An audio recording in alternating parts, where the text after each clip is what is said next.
Entonces es lógica la controversia, el ataque, la agresión en contra de Israel, de la nación, de su sobrevivencia, sobre todo del siglo pasado, que es una de las pruebas más grandes. Yo puedo explicar esto y decirle a la gente que está en contra o que es antisemita, ¿por qué Israel desde 1948 del siglo pasado no ha podido sobrevivir? O sea, ¿qué se encuentra detrás de esta nación todavía en el siglo XXI?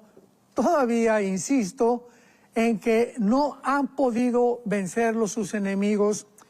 ¿Y de qué forma? La Biblia nos muestra de una forma clarísima, como lo vimos en Amós 9, 14 y 15, que dijo Dios, cuando los plantes sobre su tierra, que fue en el 48, no está hablando de la cautividad babilónica, sino cuando fueron en la diáspora famosa, 70 años después de Cristo, cuando yo los vuelvo a plantar, que fue en el 48, no ha habido otra época en la que los ha plantado Dios en su tierra, nunca más serán arrancados. O sea, esta evidencia de que no han sido arrancados a través de tantas guerras, de tantos ataques, de tanta controversia, de tantos bombardeos, ¿de qué nos habla? De la fidelidad, del carácter y de la santidad de Dios con sus promesas.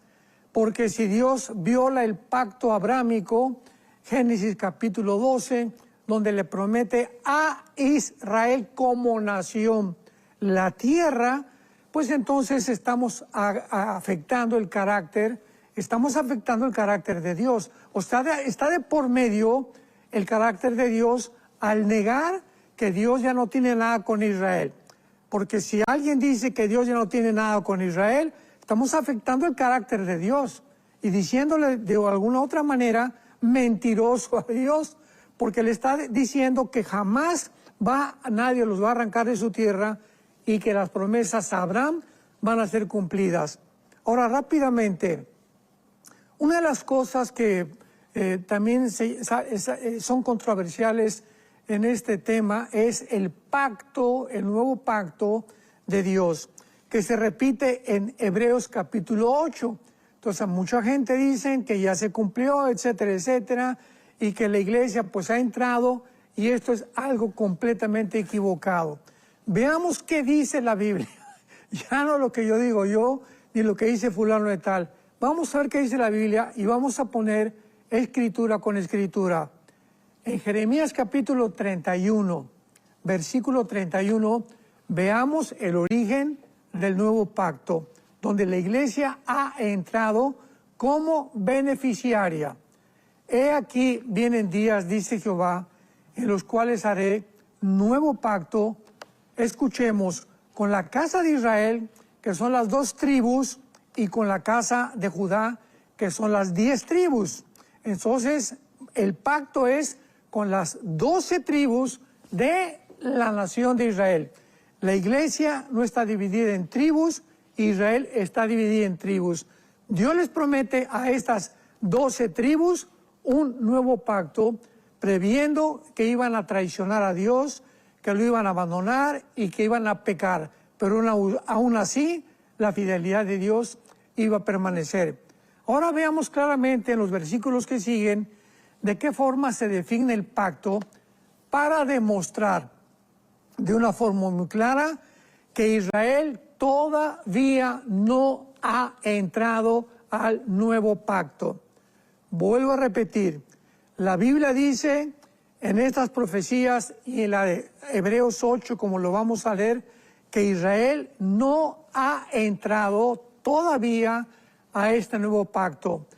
Este nuevo pacto, Israel va a entrar en el futuro, en el reino milenial, cuando todas estas profecías se van a cumplir. Ahorita la iglesia ha entrado al nuevo pacto como beneficiaria, porque cuando Cristo celebró la última cena es una ordenanza que se nos manda en 1 Corintios 11 a la iglesia, que celebremos la Santa Cena pues cada 8 días o cuando podamos hacerlo, ¿verdad? Entonces, esto nos muestra que estamos en el nuevo pacto como beneficiarios, pero Israel, al que se le prometió el nuevo pacto, hasta el futuro lo van a poder realmente cumplir. Veámoslo y comprobémoslo con las Escrituras. Dice el versículo 32, no como el pacto que hice con sus padres, el día que tomé su mano para sacarlos de la tierra de Egipto, porque ellos invalidaron mi pacto, aunque yo fui un marido para ellos, dice Jehová. El Dios del Antiguo Testamento es el marido de Israel. La iglesia es la novia de Cristo. Por lo tanto, no puede ser igual Israel y la iglesia, ni la iglesia tomar el lado de Israel, ni tampoco Israel el lado de la iglesia. Son dos entidades completamente distintas, con dos propósitos, con dos locaciones, con promesas completamente diferentes que se van a cumplir, se están cumpliendo en la iglesia ya y se van a cumplir con Israel. Entonces, esto es muy importante. Pero este es el pacto, versículo 33, que haré con la casa de Israel después de aquellos días, dice Jehová. Daré mi ley en su mente, las escribiré en su corazón, y yo seré por ellos por Dios, y ellos me serán por pueblo. Aquí vemos en la primera promesa que se le hace a la nación de Israel, de que ellos aún no son el pueblo de Dios, lo dejaron de ser, no son el pueblo de Dios actualmente. El pueblo de Dios actualmente es la iglesia. Dios tiene el pueblo del Antiguo Testamento y el pueblo del Nuevo Testamento. El pueblo del Antiguo Testamento, que es Israel, no ha podido entrar a beneficiarse con estas promesas porque rechazaron al Mesías. Cuando lo reciban, cuando se conviertan durante la tribulación o la angustia de Jacob, Jeremías 35 al 7, es cuando ellos van a aceptar al Mesías. Apocalipsis 1:7, reconocerán al que traspasaron y se convertirán. Zacarías 12 del 10 al 13, 1 de Zacarías, en fin, lo vamos a ver poco a poco. Pero esto es importante. Este es mi pacto, que yo fui marido para ellos, y escribiré en su corazón mis leyes, y yo seré ellos por Dios, y ellos me serán por su pueblo. Actualmente, número 1, Israel ya no es el pueblo de Dios. Está en la banca, pero Dios no lo ha desechado, como dice Romanos capítulo 11, que cuando venga la restauración de Israel será mucho más grande que el rechazo que tuvieron actualmente, y mientras tanto la iglesia no debemos creernos, ensoberbecernos de que ahora la iglesia tomó su lugar y que ya Dios olvidó a Israel. Cuidado con estos puntos, es todo. Versículo 34. No enseñará más ninguno a su prójimo, ni ninguno a su hermano, diciendo, conoce a Jehová, porque todos me conocerán, desde el más pequeño hasta el más grande, dice Jehová, porque perdonaré la maldad de ellos y no me acordaré más de su pecado. Actualmente, el pueblo de Israel, la nación de Israel, que está puesta en la banca, no ha podido conocer a Dios, están completamente hechos a un lado como el pueblo de Dios. Vino una intercalación con la iglesia mientras ellos se convierten durante la tribulación, y ellos tampoco pueden conocer a Dios. ¿Por qué? Porque lo dice claramente, ¿verdad? Su maldad no ha sido perdonada. Dice la Biblia que cuando reconozcan a Jesús, su maldad será perdonado, como lo dice la semana 70 de Daniel, que lo vamos a ver a continuación. Y entonces dice Dios, versículo 35, y así ha dicho Jehová. Esto es la confirmación de un Dios soberano, fiel, que dice una promesa y la tiene que cumplir. Que así como da el sol Dios para el día, las leyes para la luna y las estrellas para la luz de la noche, que parte el mar y braman sus ondas, Jehová de los ejércitos es su nombre. Si faltaren estas leyes, las leyes cósmicas en el universo, si estas leyes faltan delante de mí, dice Jehová, también la descendencia de Israel faltará para no ser nación delante de mí eternamente. La promesa del nuevo pacto es para las 12 tribus de Israel y para la nación de Israel del Antiguo Testamento. Y si algún día faltan estas leyes cósmicas, entonces Israel dejaría de ser nación para Dios. Si decimos que ahorita somos nosotros y que Israel es la nación mezclada con la iglesia y que ahorita la iglesia es el Israel de Dios, pues entonces, ¿verdad?, estamos confundiendo de una forma terrible las promesas de Dios. Así ha dicho Jehová: si los cielos no se pueden medir y explorar abajo los fundamentos de la tierra, también yo desecharé toda la descendencia de Israel por todo lo que hicieron. Y aquí vienen días, dice Jehová, en la que ciudad será edificada a Jehová en la torre de Hanael hasta la puerta del ángulo. Aquí está dando ya Dios con locaciones geográficas situadas en el territorio que ocupa actualmente la nación de Israel. Bueno, pues, ¿qué ha pasado, verdad? Pues simplemente durante largo tiempo la iglesia se ha apropiado del mensaje de toda la epístola de los hebreos, porque la epístola de los hebreos fue dirigida a los judíos. Además, la mayoría de nuestros hermanos reformados han conservado la eclesiología católica, que ata a la iglesia con el Estado, puesto que confunde a la iglesia con Israel. Entonces, cuando podemos entender esto, que no podemos confundir, ¿verdad?, nosotros, ni tampoco decir, bueno, es que el amilianismo, por ejemplo, que es un sistema de interpretar la Biblia, desciende del platonismo, o sea, de Platón, que influyó a la Iglesia Católica y que influyó a Agustín de Hipona, el teólogo, supuesto teólogo de la Iglesia Romana, que durante casi 1000 años prevaleció esta doctrina del amilianismo, de que Dios ya había acabado con Israel, de que ya se había acabado todo, pero ha vuelto a resurgir ahora en el siglo, a finales del siglo XX y del siglo XXI, en el cual nos estamos. Dios, el Espíritu Santo, nos está abriendo más el entendimiento para recordarnos: Dios no se ha olvidado a Israel. La prueba, los regresé en 1948, la prueba, nadie los ha podido sacar de su tierra hasta este momento, y su mera sobrevivencia, simplemente la mera sobrevivencia de Israel, nos demuestra que Dios es un Dios de pactos, que no olvida lo que Él ha prometido. Misterios revelados en el Nuevo Testamento. Por eso el rapto no se puede comparar con la segunda venida, porque la segunda venida no es un misterio. La segunda venida de Cristo fue profetizada en el Antiguo Testamento, pero no así el rapto.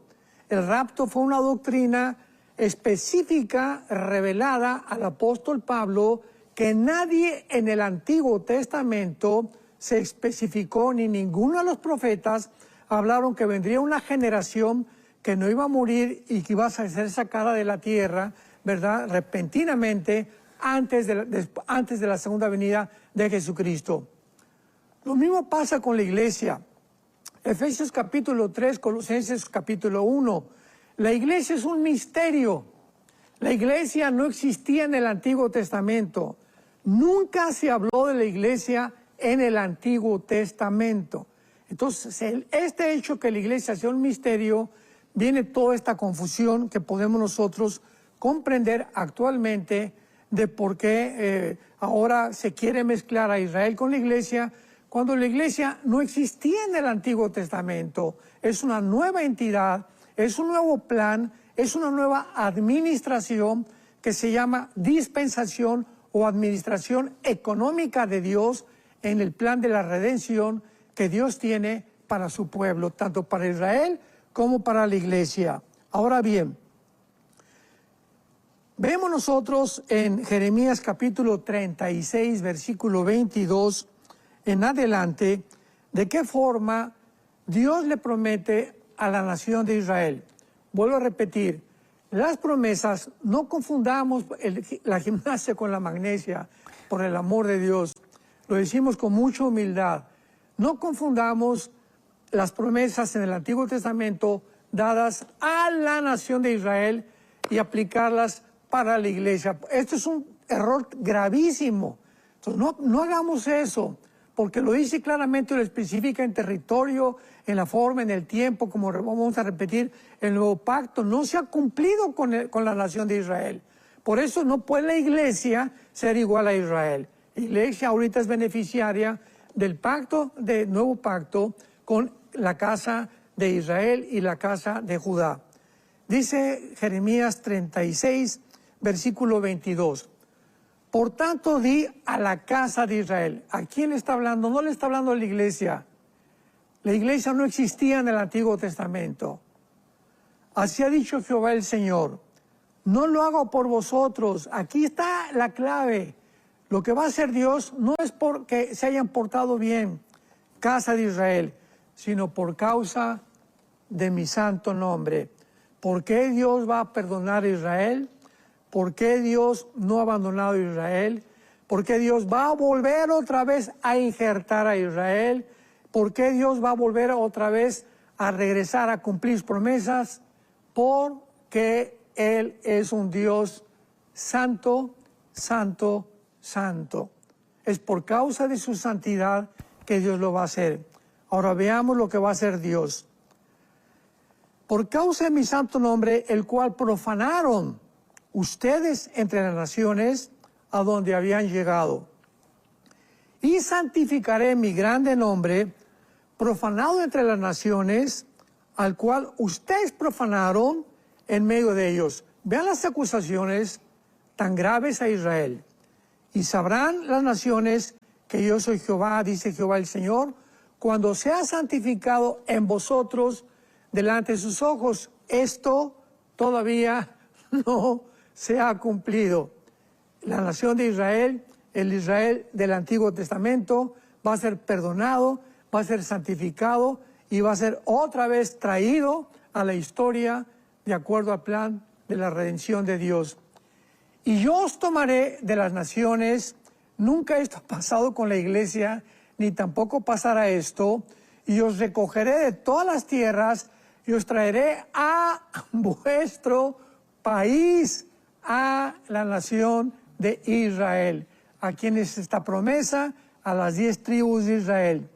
Esparciré sobre vosotros agua limpia, serán limpiados de todas vuestras inmundicias, y todos vuestros ídolos os limpiaré. Esto no se ha cumplido con Israel. La iglesia se apropió por ser beneficiaria del pacto con Abraham. Gálatas capítulo 3, el que es de Abraham es de la fe, y el que es de la fe es hijo de Dios, y la iglesia es la beneficiaria temporalmente de una promesa que Dios le hizo a la nación de Israel. Os daré corazón nuevo, cosa que actualmente los judíos no lo tienen, lo tiene la iglesia. Pondré espíritu nuevo entre vosotros, quitaré vuestra carne, el corazón de piedra, y daré un corazón de carne. Pondré dentro de ustedes mi espíritu, y haré que anden en mis estatutos y los pongan por obra. Habitarán en la tierra que di a vuestros padres. ¿A quién le está hablando Dios? Pues es que la iglesia, espérame tantito, nunca Dios nos ha prometido la tierra que le prometió en el pacto abrámico, Génesis 12, el 1 al 3, a Abraham. Entonces, aquí claramente Dios le está diciendo que todos estos beneficios, ¿a quiénes van a ser?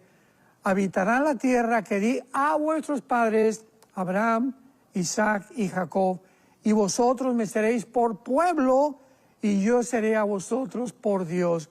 Todavía Israel no pertenece al pueblo de Dios, reunido, arrepentido, justificado, reconciliado, porque todavía se encuentran en pecado. En el 48 regresaron como una nación libre, soberana, independiente, pero el segundo regreso que la Biblia profetiza de Israel será espiritual. Isaías capítulo 37, el valle de los huesos secos, que lo dice claramente. después de que le dice al profeta Ezequiel, ¿qué es lo que ves? Y le dice Ezequiel, huesos secos. Y le pregunta a Dios a Ezequiel, ¿tú crees que puedan resucitar o que puedan volver a vivir? Una respuesta que no tiene cabida en la mente humana, porque la vida solamente la puede dar Dios. Entonces le dice Ezequiel a Dios, Señor, tú lo sabes. Y entonces le dice Dios a Ezequiel, profetiza sobre los huesos y van a vivir. Y vemos aquí una resurrección del pueblo de Israel. Vamos a ver qué es Israel, que de los huesos, de lo que ya está podrido, de lo que ya no servían, dice el versículo 12, Jeremías 37. Por tanto profetiza, versículo 11, perdón, Jeremías 37. Me dijo, hijo de hombre, estos huesos son la casa de Israel, no la iglesia. He aquí dicen ellos, nuestros huesos se secaron, pereció nuestra esperanza y somos del todo destruidos. Por tanto profetiza y diles, he aquí yo abro vuestros sepulcros, pueblo mío, y os haré subir de vuestras sepulturas y los traeré a la tierra de Israel. Esta promesa jamás se hizo, ni se ha hecho, ni se hará con la iglesia. Y sabrán que yo soy Jehová, cuando abra vuestros sepulcros y os saque de vuestras sepulturas, pueblo mío. Dios no ha dejado a Israel, ni lo ha abandonado como pueblo, es claramente en las Escrituras. Claro, vimos claramente que la conversión de Israel duraría hasta el tiempo de los gentiles, o sea, el tiempo de los gentiles es un periodo o es un proceso dentro de la redención y del plan divino para con el mundo, que Israel iba a dejar de tener templo, e Israel iba a dejar de ser nación. Israel, que era el pueblo antes de que comenzara el tiempo de los gentiles, que fue el templo de Dios, y le dijeron en 1 Samuel 7 al profeta, ¿verdad? No, dile a Dios que ya no queremos que Él nos gobierne, que queremos gobernar nosotros como las naciones. Dios los dejó y vino pues la apostasía de Saúl, vino la restauración de David, con el pacto que le hizo en 2 Samuel 7, que de la semilla de David vendría el Mesías. Vino también la división del reino con el rey Salomón en Jeroboam y Roboam, que desde ahí todos los jueces y todo. Y desde entonces viene el tiempo de los gentiles, que se cumple en el libro de Daniel, hace 2600 años, que es el tiempo donde Israel va a quedar bajo el dominio de las naciones. No va a ser la nación que gobierne, van a ser las naciones las que estén sobre Israel, ya no, ¿verdad? Israel sobre las naciones, como el propósito original de Dios. Este tiempo de los gentiles se cumple hasta la segunda venida de Jesucristo, y será en el tiempo de los gentiles, que está por venir ya muy pronto, ¿verdad? Donde tenemos que aprovechar ahorita, sabiendo que las profecías se están acelerando con una forma tremenda, como jamás en la historia se habían acelerado, y estamos comprendiendo muchas cosas que antes, hace 5, 3 años, 2 años, hace un año, no comprendíamos. El Espíritu Santo está acelerando este entendimiento en nuestras vidas para que se cumpla Daniel 12, los entendidos entenderán en los últimos días, que somos nosotros esa generación.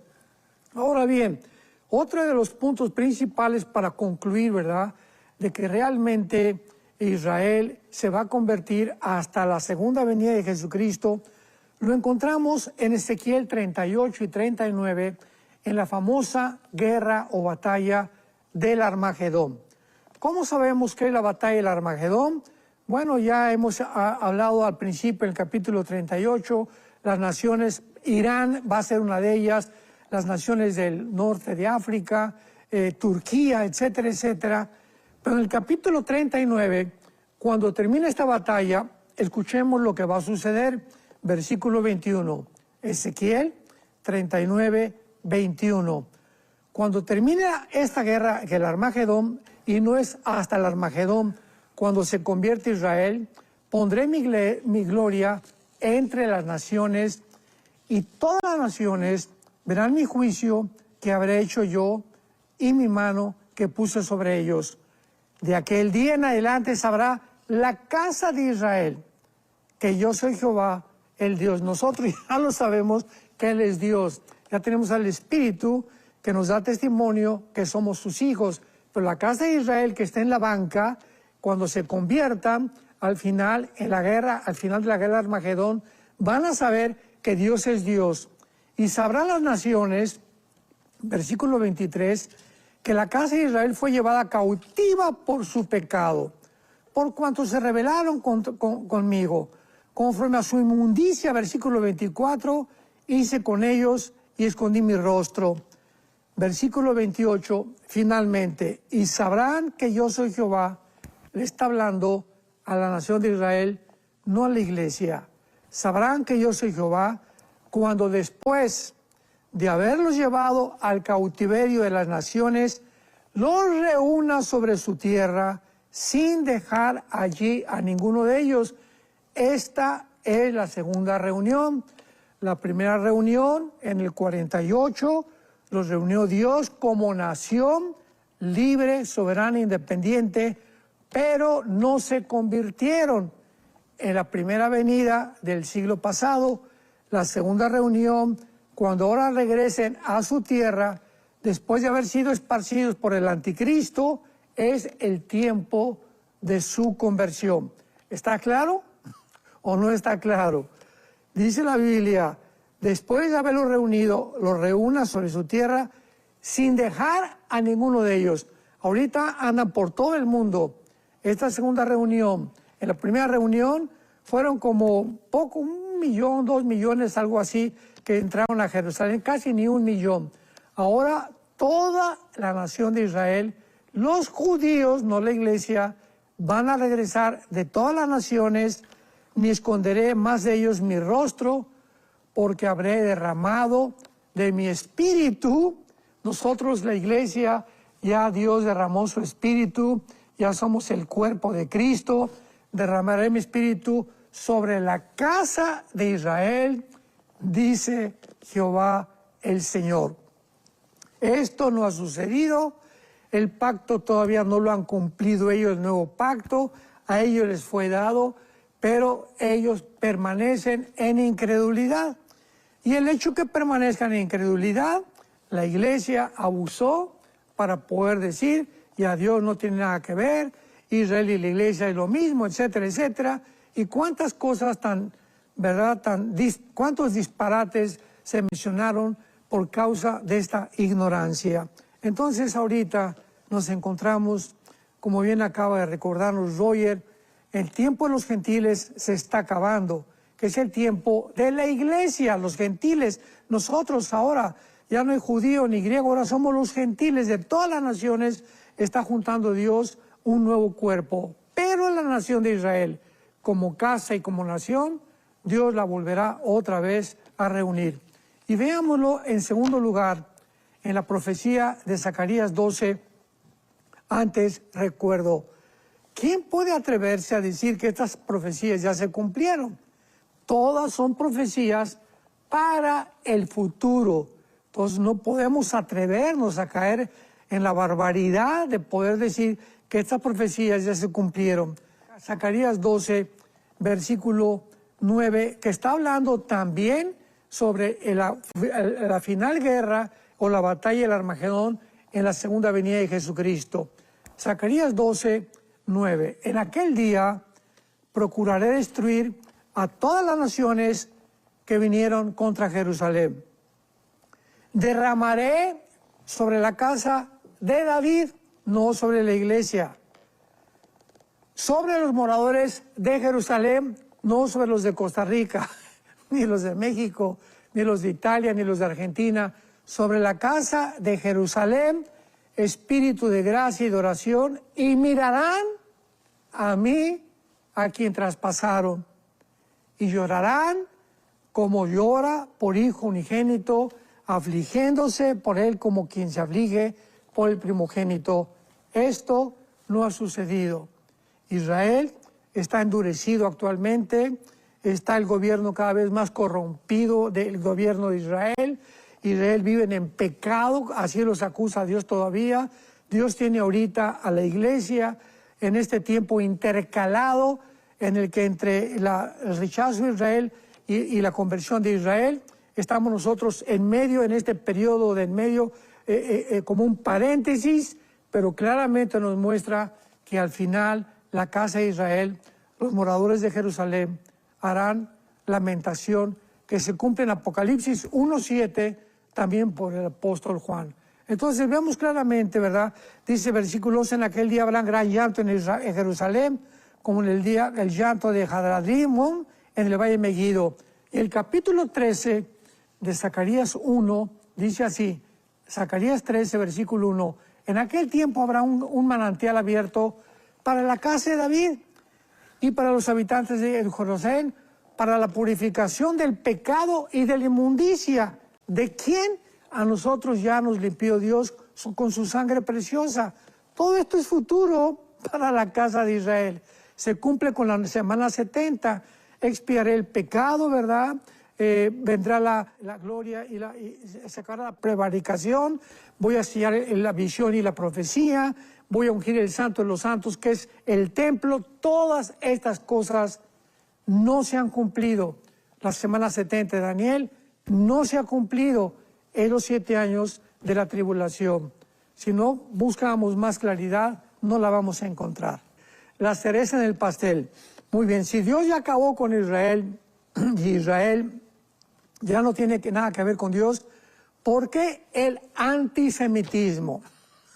¿Por qué Hitler se volvió contra un pueblo que en aquel tiempo, en los 40, Israel no tenía tierra, no tenía propiedades, no tenían dinero, y se había propagado la narrativa por el famoso libro de los sabios de Israel, que habían realmente los judíos eran los culpables por ser los ricos, y los bancos de los sabios que venían a proclamar algo en contra. ¿De dónde venía este antisemitismo? ¿Por qué Hitler se vuelve contra Israel cuando tenía guerra contra Rusia, cuando tenía guerra contra Inglaterra, contra Canadá, contra Rusia y contra Estados Unidos?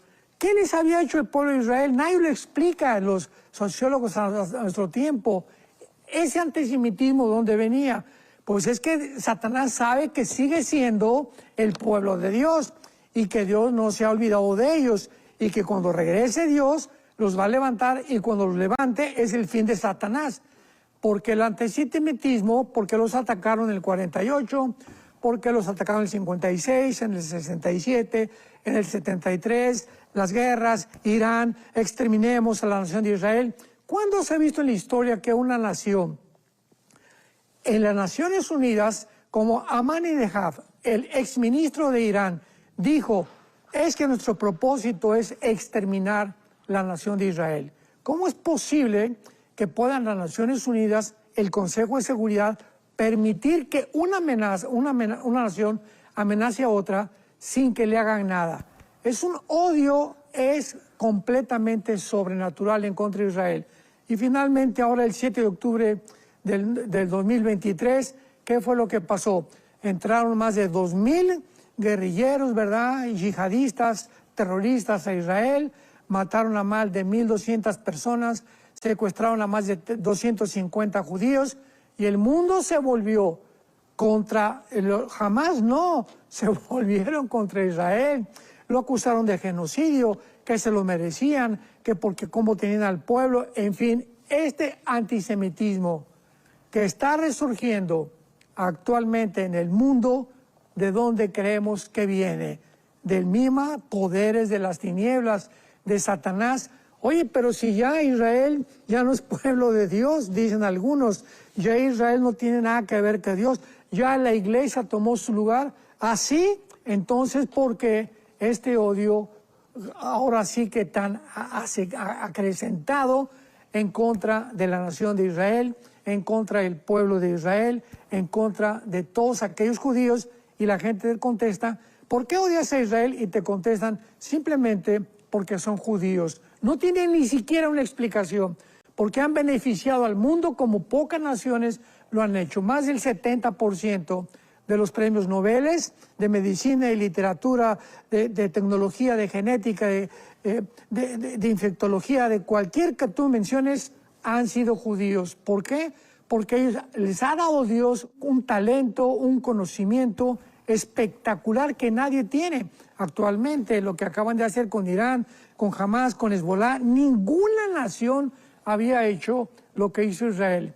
Y lo testificó el primer ministro de Alemania, Heinrich, diciendo, ¿verdad? Friedrich, diciendo que lo que hizo Israel lo debimos haber hecho en Europa desde hace mucho tiempo, acabar con las amenazas en contra del mundo con unos locos como los iraníes que quieren exterminar a una nación. Todo esto son simplemente cápsulas, eslabones de la misma cadena que cuando los unimos con la Biblia nos damos cuenta que hay una verdad muy grande. Dios no ha abandonado a Israel. Como lo dice Pablo en Romanos 11:25, y luego todo Israel será salvo. No está hablando de la iglesia, nosotros ya somos salvados.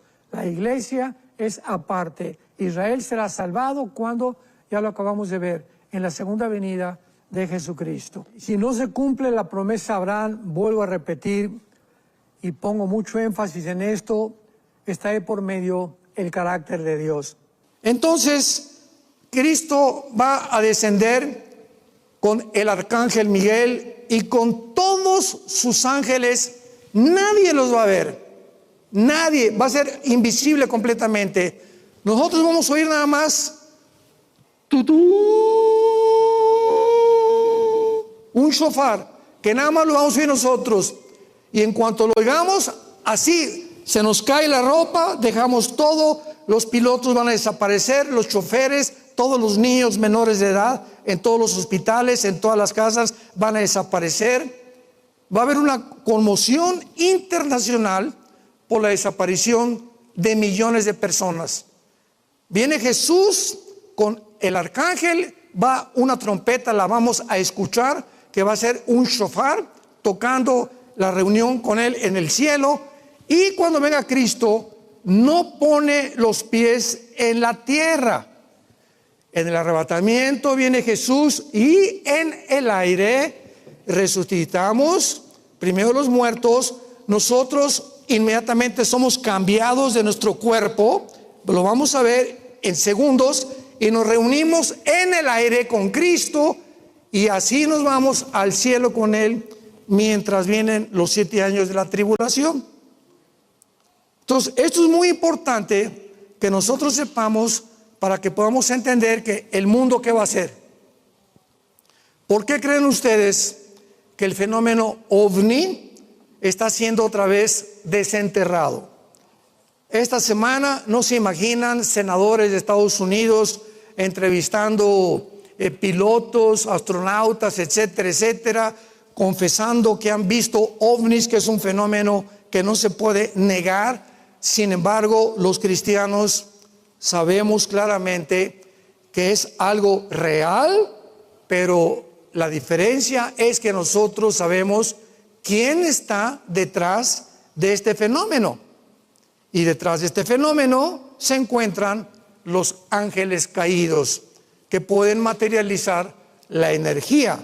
La Biblia nos abre las cortinas y nos muestra el poder que tiene Satanás, sus ángeles y sus demonios para entrar a este mundo físico, entre el espacio y el tiempo, manifestarse en el mundo físico, hacer que se levante este púlpito de repente, levitar a una persona, hacer que a un santito le comience a salir sangre así de una estatua, fenómenos parapsicológicos que la gente los atribuye unos a Dios, otros a quién sabe, pero son obra completamente de demonios.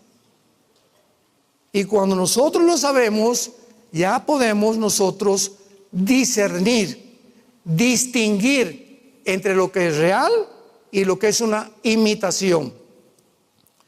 El Señor descenderá y los muertos en Cristo, aquí está, resucitan primero. Luego nosotros, versículo 17, los que vivimos, los que hayamos quedado, seremos arrebatados. La palabra arrebatados es la palabra harpazo, con Z en el griego. En el latín es raptarus. Entonces, arrebatados, sacados, todos son sinónimos. En el griego es harpazo, en el latín es raptarus, en el español es arrebatados, etcétera, etcétera. Son exactamente, describen el mismo evento. Entonces, como alguien puede decir que el rapto no está en la Biblia, es que la palabra rapto no existe, cabeza de aguacate. No entiendes que también una palabra puede decir bonito, maravilloso, y es diferente, como Jesús. Jesús en español es Jesus en inglés. Jesús en español, Yeshua en el hebreo, pero es lo mismo. Entonces, rapto en el griego es harpazo, en español es arrebatados, en latín es raptarus, de ahí viene la palabra rapto, es lo mismo. Entonces, nosotros somos sacados juntamente con ellos en las nubes para recibir al Señor en el aire. Para recibirlo en el aire, Él nos pone los pies y así estaremos siempre con el Señor. Muy bien. En la segunda venida de Cristo, el rapto, nos vamos acá. Y en la segunda venida pasan 7 años, Zacarías capítulo 14 del 1 al 5. Jesús viene con nosotros, aquí viene por nosotros. En la segunda venida viene con nosotros y pone los pies en el monte de los olivos. Y se hace un valle como una cruz y viene con nosotros a establecer su reino milenial. Entonces hay una gran diferencia entre el arrebatamiento y la segunda venida. Pero la confirmación más grande la encontramos en la primera carta a los Corintios, capítulo 15, versículo 51 y 52. Dice así, escuchen esto con mucho cuidado. He aquí os digo un misterio. No todos dormiremos, pero todos seremos transformados. Un misterio en el Nuevo Testamento, la iglesia, Efesios 3, es un misterio. El misterio de Cristo, el misterio del matrimonio, el misterio del rapto. La palabra misterio, musterión, en el original griego, en todo el Nuevo Testamento, que encuentra la palabra misterio, significa algo o una verdad que en el Antiguo Testamento no estaba revelada. Era un secreto que hasta que vino el Espíritu Santo comenzó Dios a revelarnos. En el Antiguo Testamento no estaba revelado a dónde iban los muertos, ya lo vimos más que al Sheol. Ya sabemos ahora con más detalles qué pasa después de la vida, después de la muerte, etcétera, etcétera. Ya sabemos ahora el tribunal de Cristo, sabemos claramente más cosas del milenio, etcétera, etcétera. En la segunda venida Cristo viene y pone los pies con nosotros. Apocalipsis 19, Joel capítulo 3, Zacarías capítulo 12, Zacarías capítulo 14, Zacarías capítulo 14. Todos estos pasajes nos enseñan que Jesús baja del cielo con nosotros a establecer su reino mesiánico, su reino milenial. Ahora bien,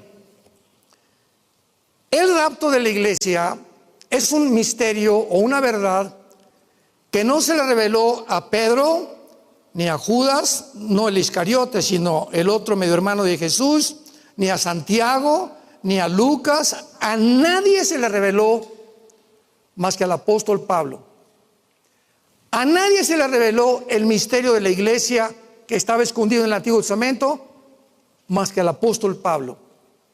Pablo fue la persona a quien más revelaciones tuvo acerca del Antiguo Testamento para explicarnos qué significaba en el Antiguo Testamento. Muy bien.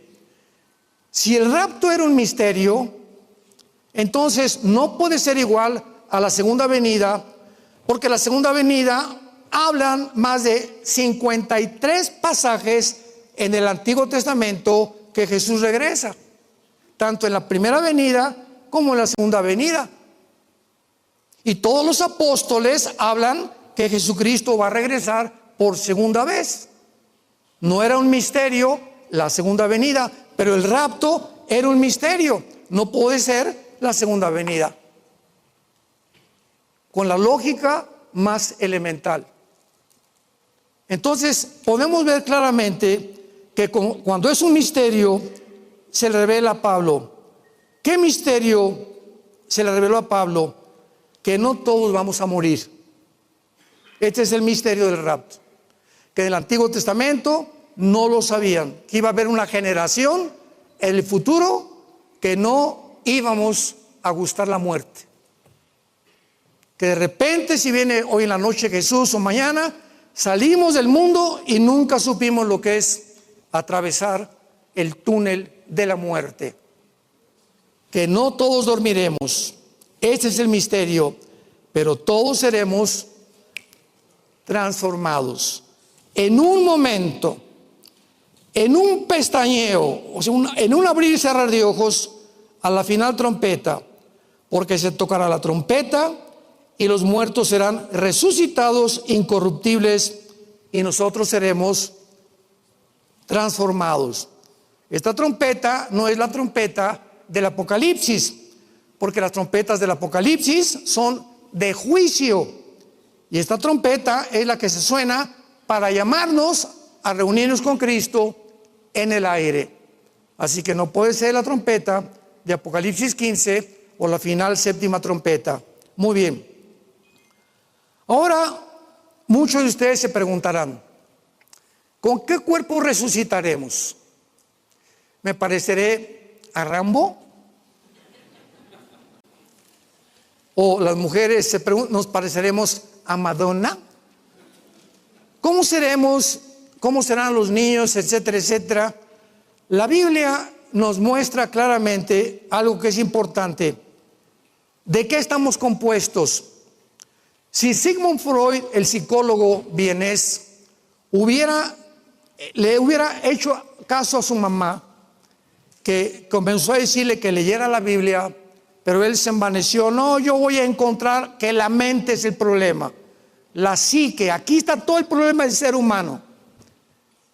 Si él hubiera entrado a la Biblia, hubiera descubierto que el ser humano no es solamente cuerpo y psique, mente. La Biblia es el único libro en los billones de volúmenes de literatura que existen en el mundo, que nos dice que somos un cuerpo, un alma y un espíritu. Es el único libro que nos muestra que el ser humano está formado por tres elementos. El espíritu es la parte con la cual nos comunicamos con Dios, porque Dios es espíritu. Juan capítulo 4, versículo 24. A través del espíritu conocemos a Dios, a través del espíritu adoramos a Dios, a través del espíritu servimos a Dios. Muy bien. La mente es el asiento de las emociones, el intelecto, los sentimientos y la voluntad. Es la mente. Y el cuerpo es únicamente un envase sujeto a la ley de la entropía o una ley de corrupción, donde estamos muriendo celularmente cada segundo. Así como el sol pierde millones de toneladas masa cada segundo, nosotros estamos muriéndonos todos los días, hasta que nos hacemos viejitos y acabamos como los niños en el panteón. Entonces, somos espíritu, tenemos una mente, vivimos dentro de un cuerpo, pero somos espíritu. Tenemos un alma, vivimos dentro de un cuerpo. Veamos ahora esta prueba y esta confirmación de que el espíritu y el alma son diferentes. Abran sus Biblias en Génesis capítulo 35. Una de las cosas más tristes de la cristiandad y actualmente es que los cristianos ya no traen la Biblia a las conferencias. Qué tristeza. Génesis 35, versículo 18 y versículo 29. Vean lo que dice el versículo 18, los que traen su Biblia. Y aconteció que al salírsele el alma, murió, llamó su nombre Benoni, mas su padre le llamó Benjamín. Ahora comparemos, muy bien, los que traen su Biblia, ahí apunten en la palabra alma, la palabra nepesh, como suena, N-E-P-S-H-M, nepesh. En el hebreo se pronuncia la S-H como J, nepej. Es la palabra alma en hebreo, nepej. Vean el versículo 29 y hagamos la comparación. Y exhaló Isaac el Ruach, apúntalo, como suena R-U-A-C-H, el Ruach, que es la palabra hebrea para espíritu. Muy bien. Cuando comparamos que cuando muere el ser humano se salen dos cosas de nuestro cuerpo. El cuerpo se va a la tumba, lo pueden cremar, se lo comen los tiburones, le pueden hacer lo que quieran al cuerpo. No importa si lo creman, si lo entierran, el cuerpo ya se descompone. De todas maneras, los gusanos nos acaban de comer. El momento en que tú te mueres, se te sale del cuerpo el alma y el espíritu. Dos cosas se levantan y se van al cielo directamente con Dios. Y el hecho que etimológicamente, la etimología estudia la raíz de las palabras. Entonces, el hecho que el alma es nepej y el espíritu es ruach, dos palabras completamente diferentes, nos muestra que no son intercambiables. Y más adelante encontramos en Hebreos 4, versículo 12, porque la palabra de Dios es como una espada de dos filos que penetra hasta partir, que parte el alma y el espíritu.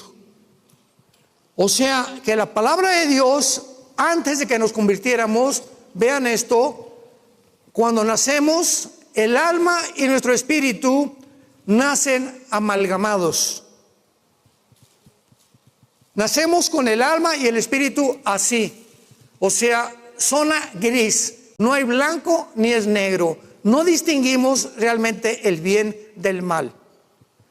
La palabra de Dios entra cuando la recibimos y lo que hace es separar entonces el alma y el espíritu. ¿Por qué? Porque ahora Dios a los cristianos ya no nos va a tratar con experiencias mentales o psicodélicas, porque la mente es muy engañosa. Ahora Dios nos va a tratar, porque Él es espíritu, con el espíritu. Y toda la información de Dios vendrá al espíritu a través de Juan 6:63. Mis palabras son espíritu y son vida. Yo hago contacto con la Biblia y no es letra muerta. Hay algo que tiene vida, que entra cuando la memorizo, la estudio, la leo, la medito, entra a mi alma y comienza a cambiar mi manera de pensar, porque renueva mi mente la palabra de Dios. Entonces ahora el espíritu, ¿verdad?, comienza a mandar la información al alma. Ya mi información no viene de Marx, ni de Freud, ni del Che Guevara, ni Jean-Paul Sartre, ni tampoco de Bertrand Russell, ni de Platón, ni de Demóstenes, ni de Sócrates, mi mente ahora ya no es alimentada por ninguna mente humana, porque todos los hombres no podemos ser perfectos ni contener la sabiduría. El único que dijo yo soy el camino, la verdad y la vida fue Jesucristo. Y ahora a Él le interesa que yo le haga caso, que venga a su libro, que lo traiga los domingos a la iglesia, que tenga una Biblia en mi cuarto, otra en el baño, otra en mi cajón de mi coche, cuando vaya al banco una Biblia chiquita, que seamos hombres y mujeres de la palabra. Si no, nunca vamos a crecer, ni vamos a conocer realmente a Dios. Y la Biblia cada vez más lejos y más lejos y más lejos y más lejos, al grado que ya llegan personas a la iglesia sin la Biblia. Yo me acuerdo en mis clases de química y de física, lo primero que el maestro decía: levanten su libro de física. Pepito, yo no lo traigo, vaya a su casa por él. Su libro de física, no lo traje. ¿Cómo vienes a la clase de física sin tu libro de física, Pepito? Vete por él. Venimos a la iglesia, ¿cuál es nuestro libro? La Biblia. Y más de la mitad de la gente ya no trae la Biblia. Porque ahora pues ponen aquí los versículos, y esto es para la gente que viene nueva, los que no traen Biblias, para que se comiencen a adentrar con la Biblia. Pero ya se acostumbraron los cristianos a que les pinten esto, el pizarrón, con las respuestas en el pizarrón, y ahora ya no traen la Biblia. Y así estamos siendo condicionados a alejarnos de la palabra de Dios. Entonces, somos espíritu, alma y cuerpo, nos morimos y nos vamos en el arrebatamiento con Dios derechito al cielo. Y finalmente, en Apocalipsis capítulo 6. Apocalipsis capítulo 6, veamos el quinto sello. Esto termina con la famosa también teoría de que cuando morimos estamos dormidos. Hay una secta que se llama los Testigos de Jehová que enseñan esta herejía, que la Biblia no sé dónde lo sacaron, pero no lo enseña la Biblia. Apocalipsis 6, versículo 9. Cuando abrió el quinto sello, vi, dice Juan, vi con mis ojos espirituales, bajo el altar, las almas de los que habían sido muertos por causa de la palabra de Dios y por el testimonio que decían. Juan vio en el cielo seres humanos, sus almas que habían muerto como mártires por la palabra de Dios. Y allá en el cielo clamaban, tenían cuerdas vocales. ¿Pero qué acaso al morir los gusanos no nos comen todo? ¿No nos comen las cuerdas vocales los gusanos o nos las dejan? ¿Nos comen el cerebro también? ¿Y cómo en la otra vida seguimos pensando? Y seguimos hablando. Y seguimos oyendo. Ya desde aquí, Cristo dijo: tienen ojos pero no ven. Tienen oídos pero no oyen. Y tenemos una mente, dice 1 Corintios 2, la mente de Cristo. Y los cristianos, ahora que viven en la palabra, ven las cosas como Cristo las ve, oyen las cosas espirituales, leen las cosas espirituales, gustan la palabra de Dios, porque dentro de ellos los oídos y los ojos y la voz que hablamos, siempre hablamos para bendecir, nunca hablamos para maldecir ni hablar mal de nadie en la vida, porque ahora somos personas para bendecir a los demás. En la otra vida, esos oídos, esos ojos que estamos entrenando son los espirituales que mantendremos arriba en el cielo. Clamaban a gran voz, estaban hablando, pero no nada más eso. Vean lo que dice a continuación. Le decían a Dios: ¿hasta cuándo, Señor santo y verdadero, juzgas y venga nuestra sangre en los que moran en la tierra? Ahí en el cielo estaban conscientes de vivir. sabían lo que estaba pasando en la tierra. Tenían conciencia, no estaban fuera de la realidad. No eran espíritus como Gasparín. No andaba de aquí para allá y con una nube, con una arpa y tocando un lado. No. Vamos a mantener la conciencia de lo que somos mientras estamos aquí en el cuerpo. Señor, ¿hasta cuándo acabas con los secuestros, las guerras, los problemas, los divorcios ahí en el mundo? Querían saber, le seguían preguntando a Dios, estaban junto al Padre. Y se les dieron vestiduras blancas y se les dijo que descansaran un poco de tiempo hasta que sus hermanos, los consiervos, o sea, hasta que todos los que van a morir por el anticristo mueran, entonces podamos fundar el reino mesiánico en la tierra. Le damos gracias a Dios porque estamos esperando la esperanza bienaventurada y la manifestación gloriosa de Jesucristo en el mundo.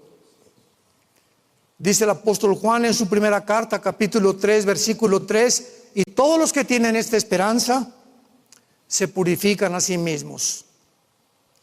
Nadie levante la mano. Yo quiero preguntarte en esta semana, ¿cuántos versículos de la Biblia has memorizado? Nadie levante la mano. ¿De perdida te sabe ya el Salmo 23 de memoria? ¿Ya de perdida? ¿O el Salmo 91 de memoria? Digo, no levanten la mano, no presuman. ¿O algún capítulo de la Biblia? Entonces, si no tenemos la Biblia y la guardamos y la memorizamos, ¿cómo podemos meditar y tener la palabra de Dios morando, habitando dentro de nosotros? La tenemos aquí y se nos sale, la oímos el domingo y se nos sale, y estamos así, no la almacenamos, no la guardamos dentro de nuestra mente. Por eso nuestra mente no está renovada, y por eso hay cristianos que tienen 5 años, 10 años en Cristo y siguen pensando igual que como antes eran cristianos.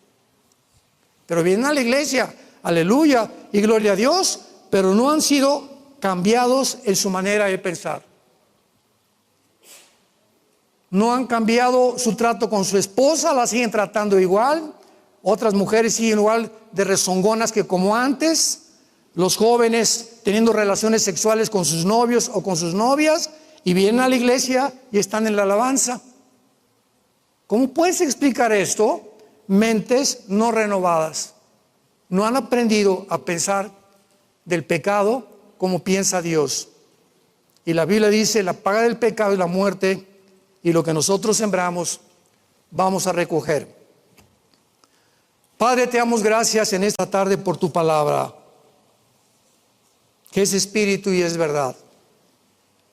Yo te pido, Señor, por esta congregación, que recuerden, Señor, que a través de tu preconocimiento y mediante la unción del Espíritu Santo, fuimos llamados a obedecer la fe y a ser rociados con la sangre de Jesucristo.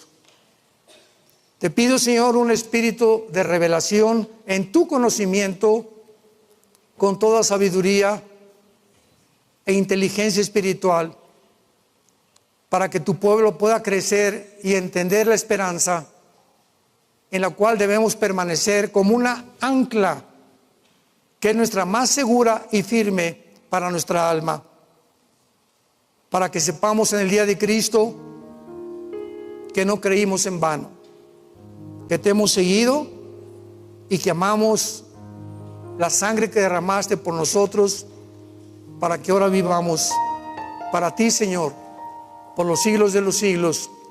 Te bendecimos. Amén.